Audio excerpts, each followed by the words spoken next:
think is the biggest misunderstanding that you see when it comes to racism? People think racism, the biggest misunderstanding, they think a person, if they're not beating you in the head, calling you the N-word or a negative racial epithet, that they're not a racist. And racism has refined itself to be more subtle because racism is systematic. Right. Meaning, if a person might not beat you in the head and call you the N-word, but if you are in court and that person's on the jury, they might vote to make you guilty even if they know that you're not guilty, just for the allegiance of their race. So that's the kind of subtle racism that we have now. Is it disappointing to you when people don't understand that? It really is, because, for example, Hillary Clinton. Right. Yeah, Hillary Clinton and her husband Bill, they've done horrible things to black society with the crime bill in the 90s and the whole super predator narrative. They've done horrible things. And despite black people knowing that they've done horrible things, all Hillary has to do now is come around black people and do the nay-nay and the Millie Rock and show up at BET, and she can win us back over.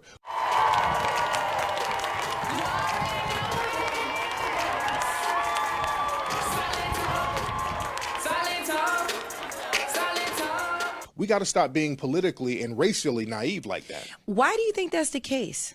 Because it's all about acceptance. We've made acceptance of from the dominant society. We've put a value on that. That's almost more valuable than money, having a person in the dominant society pat us on the head and say, you're okay. Yeah. You know, when I retweet that, I think Hillary Clinton is so corny for this. Yes. I really do. I cannot. And everyone's like, why? I'm like, it's too long to explain, but it's just insulting. It is. I'm just not a fan of. Got hot sauce in my bag. Swag. So what's something that you always carry with you? Hot sauce.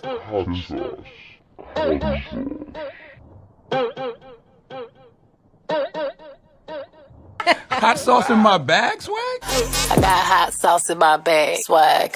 Hot sauce. Really? Yeah. I just want you to know, people are going to see this and say, okay, she's pandering to black people. Okay. Is it working?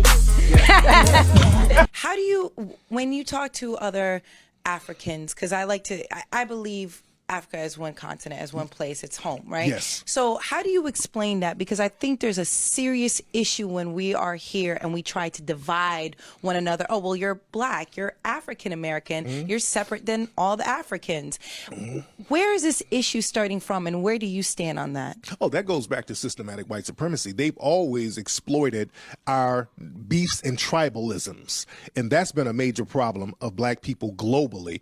We still hold on to these tribal differences, and they're dominating us as a group. See, people in the dominant white society, they can let go their tribal differences and work as one white bloc when it's convenient. Right. When there's a threat of another group empowering themselves over them. After they disempower this group, they can go back to being their divisive tribal sects. But at the end of the day, they will join together as one white unit. When European immigrants came over, you had people coming over from Italy, Germany, Greece. They had little divisive parts of town, especially out here in New York. You had gangs out here. The gangs started in New York, but once they realized a lot of black people were moving north during that first Great Migration, all of these white groups started to form one block and went under the banner of white. So we have to understand, we have to empower ourselves under the banner of African black. I use the term melanoid. Right. Yeah, because I have a nonprofit organization called Melanoid Nation, and that encompasses all people who have been disenfranchised by white supremacy, all people of melanated descent. So whatever we call ourselves, it doesn't matter as long as we're empowering ourselves under that banner. So talk to me about this movement. What exactly is it, so that people have a real understanding of what it means? Yes, we have the Melanoid Nation movement, which means all people, if you have melanin and you are a person who's classified as non-white, most likely you are a victim of white supremacy. Right. And systematic white supremacy, it dominates all areas of activity. So in order to counter that, you have to have a code of conduct within your melanated group. That doesn't mean you want to practice melanin supremacy. You want to replace the system of white supremacy with justice. So that's why we, as a melanated majority, because the majority of the world is melanated. Right. White people are less than 9% of the global population, but they control the planet. Why? Because they have a code of conduct. We don't have a code of conduct, and anyone who doesn't have a code of conduct, you will always be dominated. What is their code of conduct? A code of conduct means when people who are classified as white and who practice white supremacy, when they walk in a room and there's other white people there, through osmosis, they all know how to act and react to the people of color. For example, one code of conduct that we see, people classified as white will not side with a non-white against a white person. So whenever you see black people get shot by cops, you never see white people get on TV and condemn the white person who shot the cop. You never see that. Black people will get on television and they can co-opt us to throw other black people under the bus like it's crazy, like Jesse Lee Peterson, people like Larry Elder, people like that Sheriff Clark that's on Fox News. That's why we lose. It's too easy to co-opt one of us to throw other black people under the bus. And you don't even see that in the Asian community. Yeah. You didn't see any Asian people coming out speaking against Peter Liang, the Asian cop who shot the brother out here in New York. No Asian person did that. And even in the Hispanic community, they really don't throw other Hispanics under the bus for any other group. Nobody in the Hispanic community came out against George Zimmerman publicly after he killed Trayvon Martin. So we have to look at that. We're the only ones who will get on TV talking about, well, what about black on black crime? So we do that to our detriment. What do you think about those type of personalities that are out there that constantly bring, anyone down? That has gone on with us, with black people, since the 1600s. They had a law called the Meritorious Manumission Law that would reward black people for snitching on other black people, for turning runaway slaves in. So the first job black people had in America, outside of slavery wasn't a job. Job is something you get paid for. But the first job black people had under the colonies of the British was snitching on other black people. That was the first job.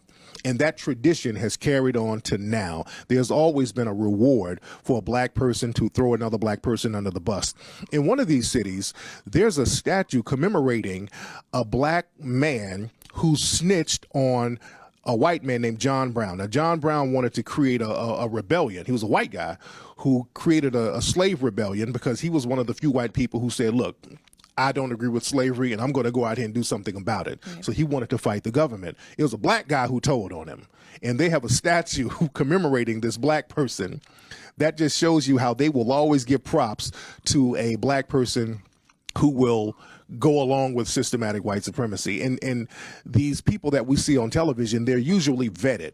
They don't put people on television unless they vet them and make sure they're going to do the bidding of white supremacy. That's why when you see these Fox News shows and CNN and the people get on there talking about what about black on black crime, I always point my finger at the white supremacists for allowing them to get on TV to do that, because there's people like me, and I've been on some of these shows before, but they cut my mic off right before I get to going in because they know I go in. Yeah.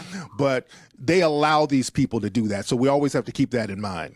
Is there anyone that you want to have like a conversation with or a debate, or anyone you just like, I would love to talk to them and let them know, or like it could be very productive and just very educational. Is there anyone you feel that if you had a chance to talk to them, you feel like you could enlighten them? Well, the thing is, I will debate anybody, any suspected white supremacist, anybody.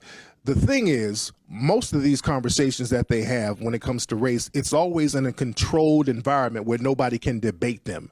So then it becomes propaganda. Like Fox News. Right. Fox News is a propaganda station. They know what they're saying is BS. You have a lot of these think tanks out here that get millions of dollars, and they come up with strategies, and they have media people connected to them and media personalities and authors connected to them, and they put out propaganda and things that will help push through certain legislation.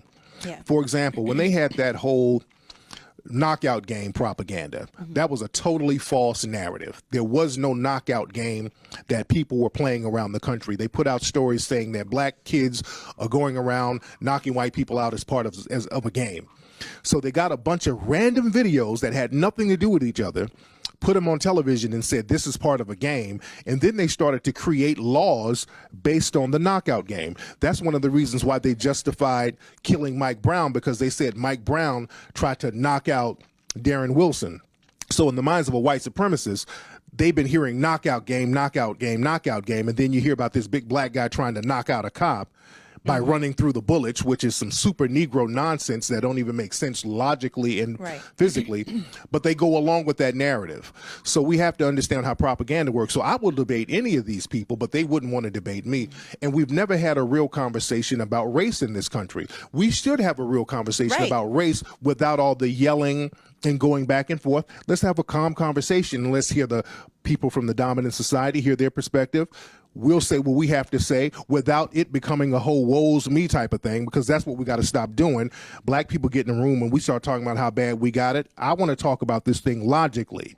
Either what we're going to do is do something about this race problem, or we're going to try to keep it going on. And people who are victims of them practicing racism, we have every right to complain about it. Because we get told that we complain and we stop acting, but we are victims of white supremacy. People are upset about some things, darling. Why are they yelling? They want attention. They're trying to get attention so that people will listen to them. This is our way of trying to get some media attention because they are ignoring us. They're ignoring the anti-war movement. They're ignoring the anti-government movement. We love our country, but we cannot trust our government anymore.